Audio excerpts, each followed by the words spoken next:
Not gonna play with these anymore. MAGA hats are off. America First hats are on.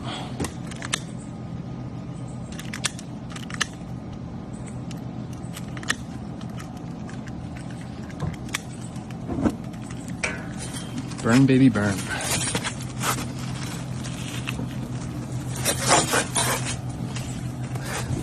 And this is a great representation of what's left of MAGA. So Jon Stewart has an inclination that revolution is on the rise and in the air. And whether it's violent or not, I think he's definitely on to something in terms of change that's absolutely right on the horizon for all of us. John, yeah, we're in it. We're in it. Well, that's like a historian of revolution has just told us we're in it. God, I was trying to be delicate. Oh, yeah, dude. People are flicking matches at a tinderbox right now. Mike, I was trying to be coy. Now, whether or not it's going to go off, nobody knows. But, dude, yeah, we're there. We've been there for years. The big takeaway from revolutions that people know is my great idiot theory of revolution. Yes. Which is right, which is not the great man theory, but like it does take a certain kind of moron to like actually blow it so bad that you get overthrown. These are some of the dumbest motherfuckers I have ever met. Well, in my life. when you listen to your podcast on Rome, watching in slow motion the Romans destroying this 100-year period of more egalitarian, more democratic, more to watch them destroy it by just taking away farmland, and you're watching it in slow motion going, why would you do that? Why are you doing this? And Charles I, who was the first sort of, and he wound up being the sort of prototype for all my future leaders that get overthrown. This is during like the Cromwell era in England. Like nobody wanted to chop his head off. Like nobody wanted to kill him.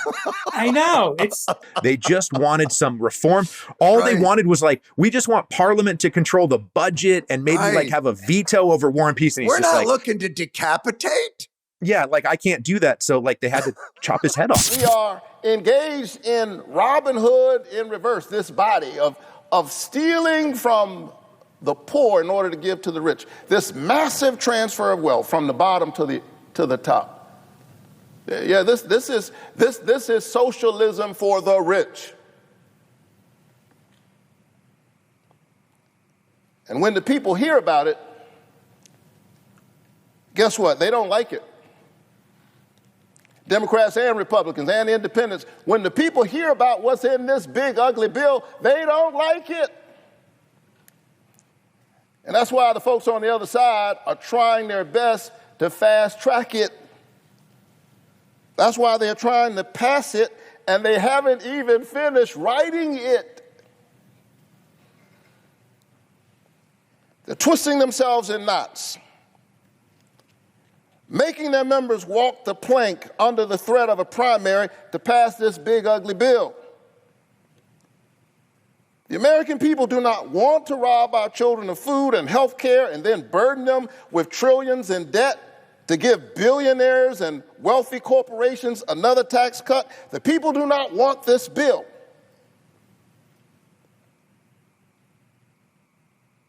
And so if the people do not want this bill, but they are trying to pass it, here's the question you got to ask yourselves at home. You have to ask yourselves, well, who are they working for? And you know how I know that it's working is it used to be enough that the President of the United States would say that he's a socialist. But now he calls me a communist. Because the socialism just isn't hitting the way it used to. I say this as a small government conservative. This is a threat to American capitalism. We can look at a lot of different threats facing this country, but moving towards this sort of oligarchy with all of these monopolies. And I've always told the story, during COVID. Somebody called me up and said, "Hey, you need to invest in the stock market." I go, I don't really do that. I don't trust the stock market. I don't want. He goes, "Just invest in the monopolies." I go, "The monopolies?" He goes, "Yeah, Meta. Invest in Meta and Amazon and Microsoft," and he named 5 or 6, and they're like you just said, they're monopolies. Lena Khan tried to break it up. And you seriously would have thought that Karl Marx was marching down, Wall Street. And you combine that combination that you're talking about with the fact that billionaires are getting richer and richer by the second while screaming socialism. And what does that say about where American capitalism is going over the next 5-10 years? I mean, listen, at the end of the day, the establishment is completely broken. It doesn't function. And in lots of ways, it's irrelevant at this point. Donald Trump, even though he's always been a con artist, it does seem like a lot of people within his base are starting to turn from him. Now, we're going to have to see how long that actually lasts. But at the end of the day, with people winning like Zohran Mamdani and more people in millennials and Gen Z winning elections around the country, even smaller ones, what we're starting to see is that it's inevitable that change is going to come.